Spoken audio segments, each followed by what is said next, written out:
Hello there.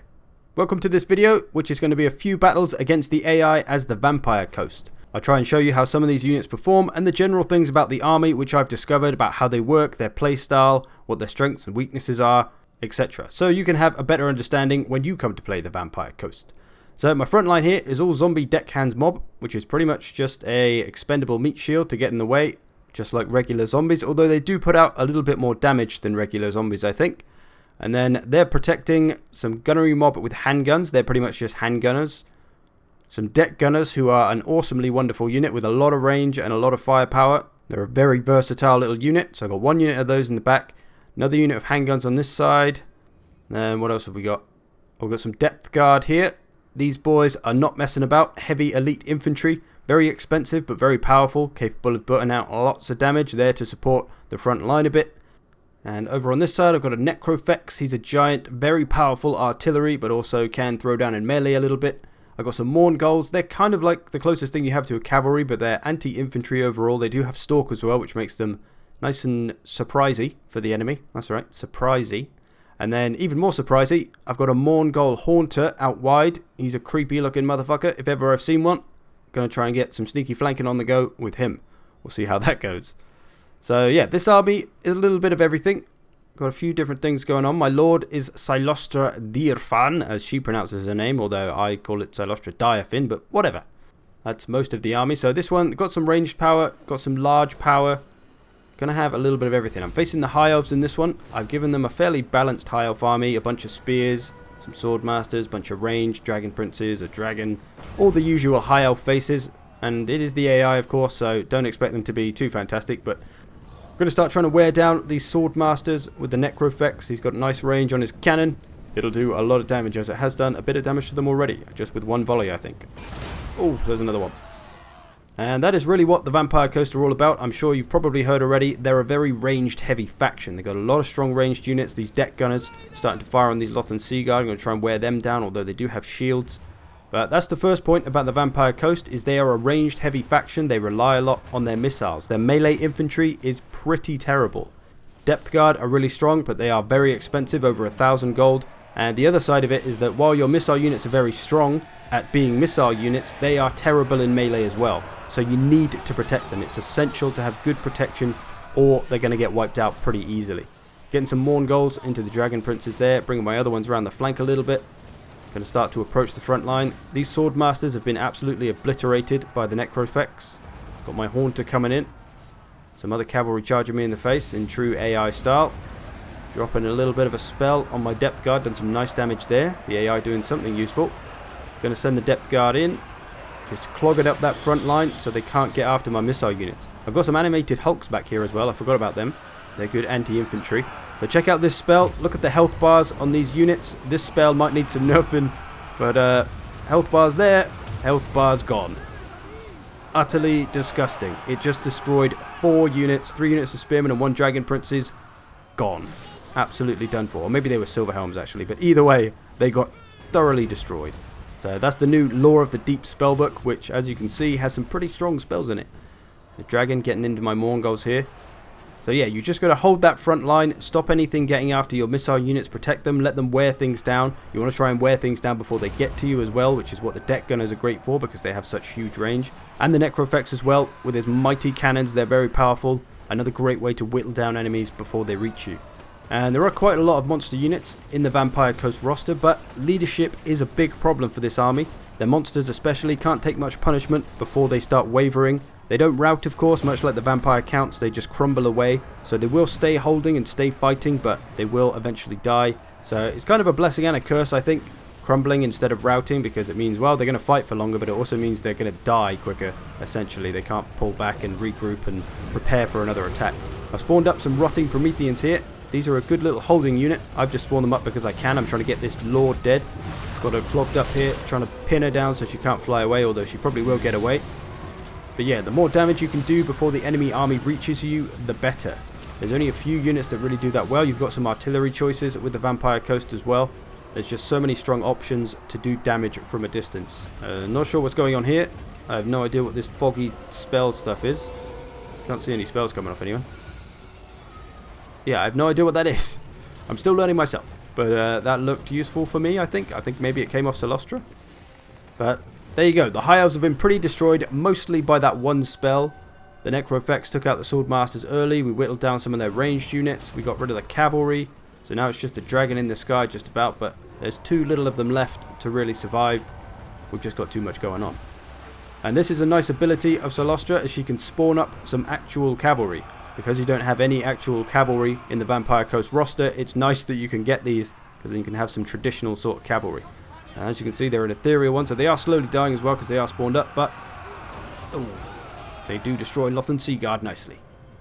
So that is one nice perk of Solostra, is that she can spawn up a bit of traditional cavalry, which is going to be very useful overall, given that the Vampire Coast are a pretty slow faction all in all. Let's have a look at some kills here. Necrofex doing pretty well, of course. He's a beast.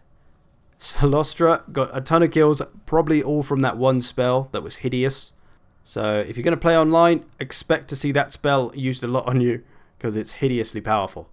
But yeah, kills spread out pretty well throughout my army. On to the next one.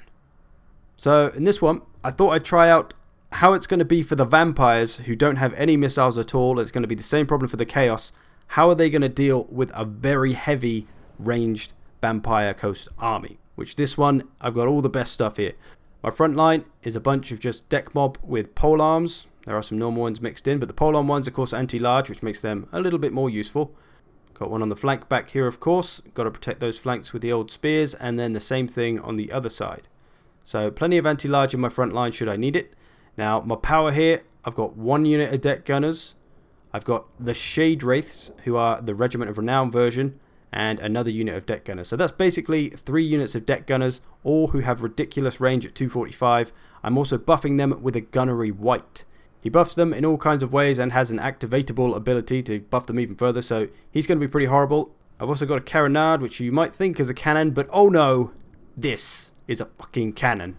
Queen Bess is ridiculous. Just to get a perspective of size there, look at the size of these little cannons compared to this cannon. It is utterly atrocious in size. I've also got some polearms protecting them. Oh, I do have a bloated corpse as well. These are your little suicide unit. They charge in, they explode, they destroy whatever they touch, basically, if you can get them there. Which against the vampires is going to be pretty easy because they don't have anything to shoot it with.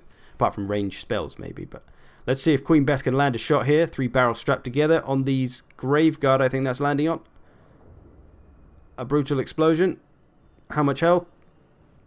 There you go. Half health. Queen Bess, 1 hit. Half health. Graveguard, gone. Very, very powerful. She doesn't have a great deal of ammo. She does have a lot of range. She has quite a big reload time, I think. She may be in need of a price hike, if anything. I'm trying to focus down the Mortis Engine as well with my Carronade. Hopefully it can snipe it down. Just trying to do as much damage as I can from range before they reach me. And in true AI fashion, they are stupidly walking towards me. Here we go. I think they're starting to run now. So hammering away with the artillery to start with, and when they come in range I'm going to start picking targets for my deck gunners. Blood Knights, oh, my Necrofex as well, another artillery. He's just hit Blood Knights and he's just killed a whole bunch of them, taking off 1/4 of their health. That's a lot of dead Blood Knights for one volley from the Necrofex. So hopefully, oh, Queen Bess on there as well, landing a shot on them. Blood Knights are in trouble, let's put it that way. Shade Wraiths are now popping off. Oh fucking hell, I've nearly got the Mortis Engine dead already somehow. That Carronade is not messing about. And so yeah, as you can see, lots of range power. I'm taking out all their strongest units very easily. Using the Shade Wraiths on the Crypt Horrors. Gonna start trying to shoot these Vargheists with deck gunners at the side. Using my... oh, there go the Blood Knights. They're gone already. They didn't even get near us before they got destroyed. Only bats on that side now. And this is Count Noctilus on this Necrofex, by the way. It's not just any old Necrofex. It's got Count Noctilus on the top popping off. He's got spells and things, so he can act as a caster. The Shade Wraiths still whittling down those Crypt Horrors. They're nearly dead. The Mortis Engine is nearly dead. So you can see it's very easy against the vampires to take out all their powerful units before they even get to you. Admittedly, this is the AI. They're not going to play fantastic, but yeah, I think it's going to be a struggle for the vampires to deal with the Vampire Coast.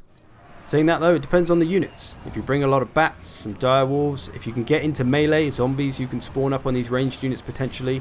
There are going to be ways to deal with it, but it is going to be pretty tough. Here you go, the bats are coming in now.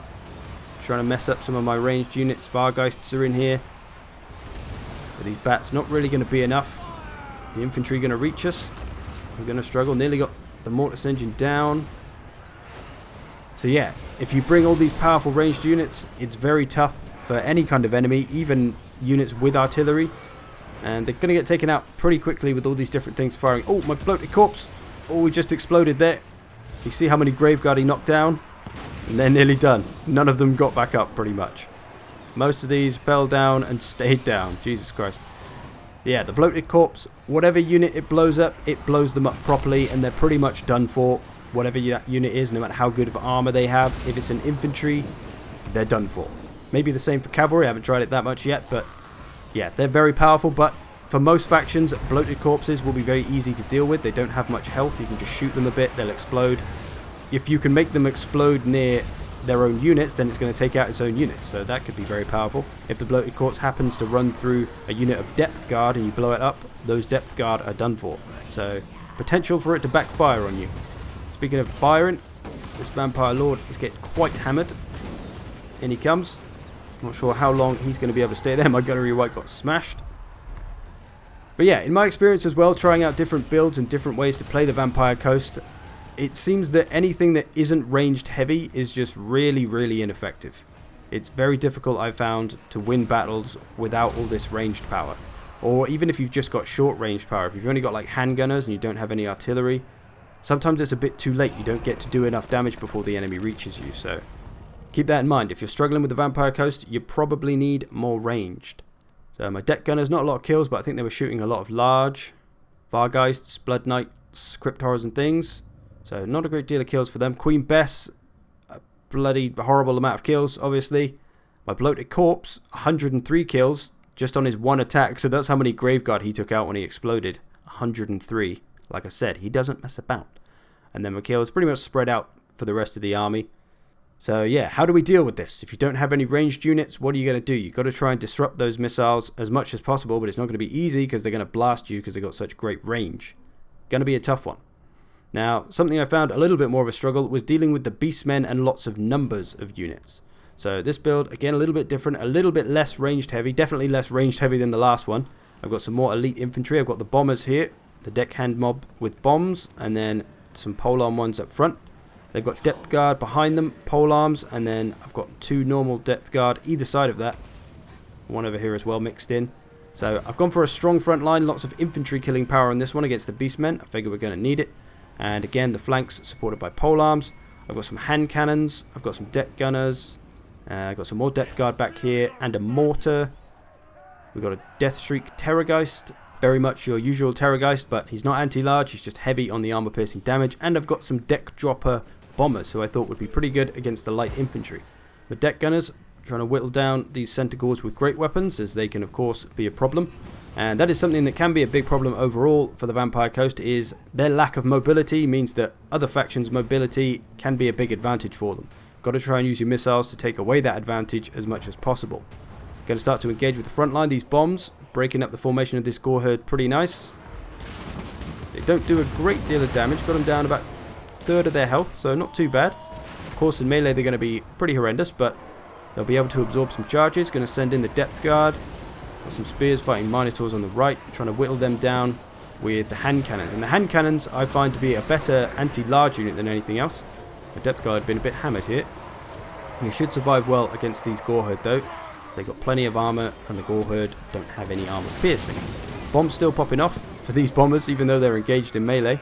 Depth guard in there as well. Securing this left, the AI instead of going around me has just run straight into me, of course.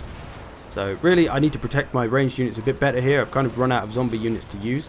So if the AI was any good, my missile units would probably be getting absolutely destroyed right now. But we're doing okay at the moment. They've pinned down my Terrorgeist a little bit. He's been trapped by Warhounds. He can't get away from. We're going to have to sort him out in a minute. Dropping some bombs on the infantry. We've broken them here. These depth guard have done their job. 70 kills. Very nice.